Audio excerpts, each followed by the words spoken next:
Getting some new clues about what former President Trump may be up to in his post-presidency. Former aide, the newly pardoned Steve Bannon, has come out and said that he expects Trump to run for office in 2024, and he expects him to win, Sagar. So there we go. Here to discuss, Gabby Orr, she's White House reporter for Politico, and Don Calloway, CEO of Pine Street Strategies, Democratic strategist as well. Two great friends of the show. Thanks for joining us, guys. Dealing with our remote nature this week as our city is occupied. Gabby, let me start with you. So you covered Trump for 4 years, Bannon as well. Bannon says Trump is going to run in 2024. Is that an actual indication? I mean, Bannon talks a lot. However, he has been speaking with Trump recently. He's a newly pardoned man. He'll be getting away with his grifting crimes. So what do you make of his comments?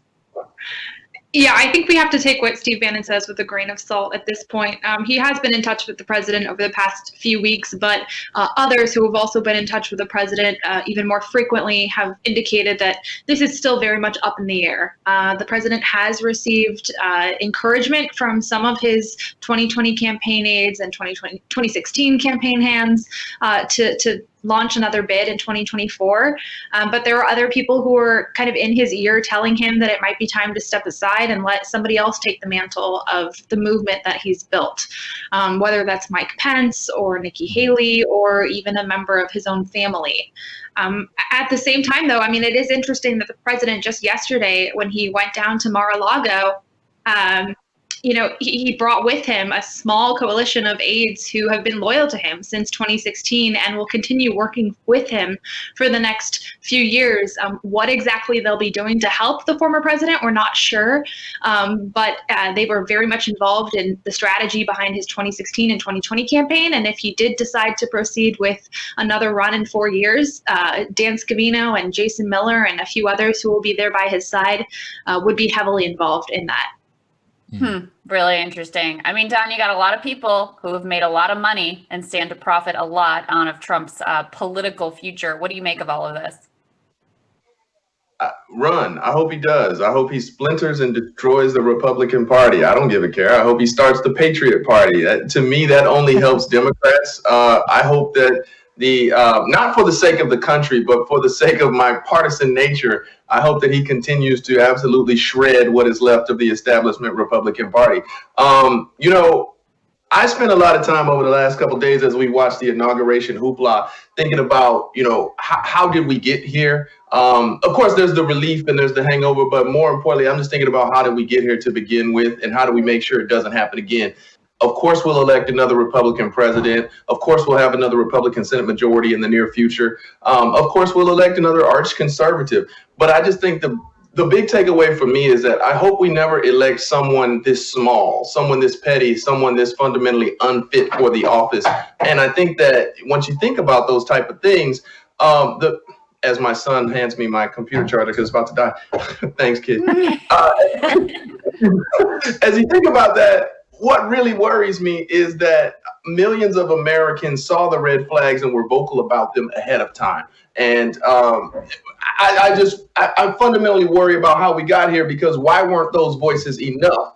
And I think that is because they weren't white male voices. And I just hope that in the future we see these fundamental character flaws and we listen to people who are willing to point them out. And, yes, let's elect Republicans. Yes, let's elect conservatives, but let's not elect someone so fundamentally small and unfit ever again. So, Gabby, here's my question to you, which is now, you're covering the post-Trump right. We've seen this real big problem that I almost think is irreconcilable. You have like Liz Cheney and Mitt Romney and these folks, which are not a majority of the GOP, but they do speak for maybe 15, 20%. But then you've got Trump, on the other hand, and Marjorie Taylor Greene and Matt Gaetz and others who are heroes amongst like a smaller 60%. And with the Stop the Steal, with, impeachment, QAnon and all that, it just seems increasingly more irreconcilable. And so if Trump, how he behaves himself now in the future, I'm going to say he's probably, at some point he's going to get fed up and he's going to start acting like he's always acted. How is that going to cleave the party even more in the coming years? Yeah, I think it's a great question. And it's difficult to answer without kind of seeing how he behaves as an ex-president and how involved he gets, and who's there by his side encouraging him to prop up certain candidates or weigh in about how Republicans, particularly McConnell and part of the Republican leadership infrastructure, how they're behaving under the Biden administration. I do think, however, that the president has talked often about the impact that his movement has had on the Republican Party writ large. And if you look at the polling, even after the riot on the Capitol that shocked so many to their core, 78% of Republicans in a political morning consult poll said that they still supported the president, the former president. I'm sorry, it's going to take some getting used to. So there's still a very, very significant chunk of the Republican Party base that stands by President Trump or a figure like him. And I think that's what's going to be the most important thing to keep an eye on in the next few years. Somebody like, Mike Pence, who has both the respect of some part of the establishment wing of the party, the conservative movement, but also potentially some Trump supporters who haven't, deviated away from him in the aftermath of the whole election charade.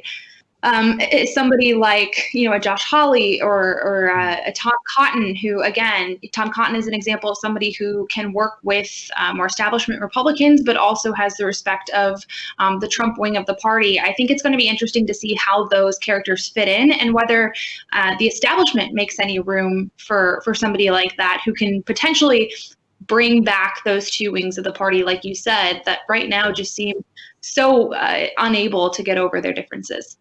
Dallin, I find your reaction really interesting because you're basically like, look, Trump 2024, great, bring it on. But I feel like we were in that position before when he was running in the Republican nomination, and Hillary World was very excited about the possibility of him getting the nomination because they thought, this guy, he'll be so easy to beat. It won't be a problem whatsoever. We're going to win like 40 states. Obviously didn't work out that way. I mean, if he's able, if they don't ban him from running again and he is able to run again in 2024, is that a worry to you?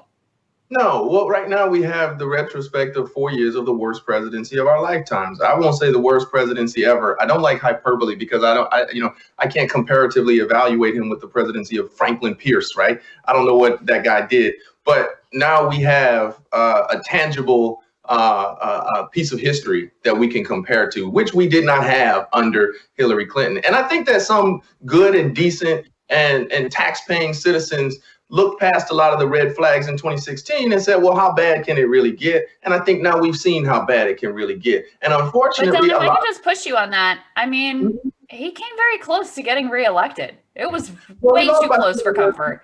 Even after hundreds of thousands of people dead from COVID and him downplaying and like screwing up every possible way he could, and the memory was as fresh in mind as it possibly could be. He came very close. He almost won again. It was close. No, he almost win. He lost by 7 million votes, and that's significant, right? And you have to remember in the popular vote, but as well as I do, it was like 60,000 votes in a few key states, and this thing goes the other direction.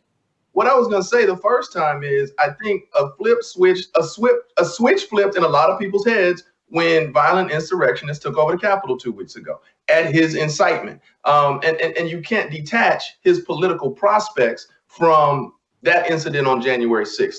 And I think that even the 75 million people who voted for him, something happened within them. Granted, I have not been to the conference of those 75 million. I don't know if it's happened since the insurrection, but I have to imagine that a whole lot of people found that to be a despicable act that was incited by him. And I think that the Josh Hawleys of the world are going to be held accountable. So my colleague is right that there will be a scrum on that side of the aisle to figure out who replaces Trump in that space. But let's be clear, the insurrection changed everything. It really did. And we can't, I think you have 4 years of the worst presidency ever, but I think the insurrection and the failures in COVID really did change everything. And I think that damaged his political future as well as those of his enablers. I don't see a universe in which Mike Pence reasonably runs for office. Yeah, we'll see, Don. And for the record, Franklin Pierce was a terrible president. Much worse. All right. We will have Rising for everybody right after this. Stick with us.